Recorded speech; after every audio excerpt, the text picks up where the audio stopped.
দর্শক, এই মুহূর্তে উত্তরায় মীর মুগ্ধ মঞ্চ উদ্বোধনী অনুষ্ঠানে বক্তব্য রাখছেন পানি সম্পদ উপদেষ্টা। আমরা সরাসরি যুক্ত হচ্ছি। রেখে কি আমরা সরকার বদলালে আমাদের অবস্থা পরিবর্তন হবে? আমি মনে করি হবে না। তো কাজে রাষ্ট্র বদলাবার কাজ, যে কারণে নতুন সংবিধানের প্রশ্ন আসে, সেই কথাগুলো আমাদেরকে বলতে হবে। আমরা যেখানেই থাকি, সরকারে থাকি বা বাইরে থাকি, আমাদেরকে বুঝতে হবে যে গোড়ায় গলদ রয়ে গেছে, এখনো রয়ে গেছে, এবং ওই ফ্যাসিবাদের বীজ যেখানে রয়ে গেছে সেটাকে উপড়ে ফেলে দিতে হবে।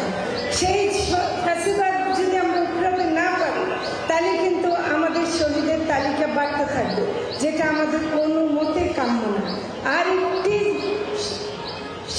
মায়ের বুক যেন খালি না হয়, আরেকটি বাবাকে যেন তার সন্তানের লাশ কাঁধে বহন করতে না হয়, আমরা সেই দিনের দিকে তাকিয়ে থাকবো।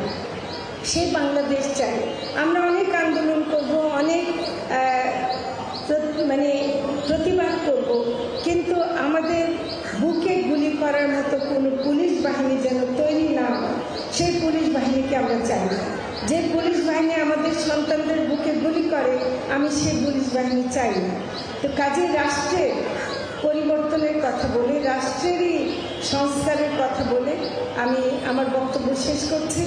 আপনারা যত অভিযোগ করেছেন সব মাথা পেতে নিচ্ছি, এবং যেখানে যেখানে যেতে হয়, এগুলো শুনতে হয়, আমি শুনবো। আমাদের অন্যান্য উপদেষ্টারাও শুনবেন, কারণ আমাদেরকে এটা শুনতে হবে।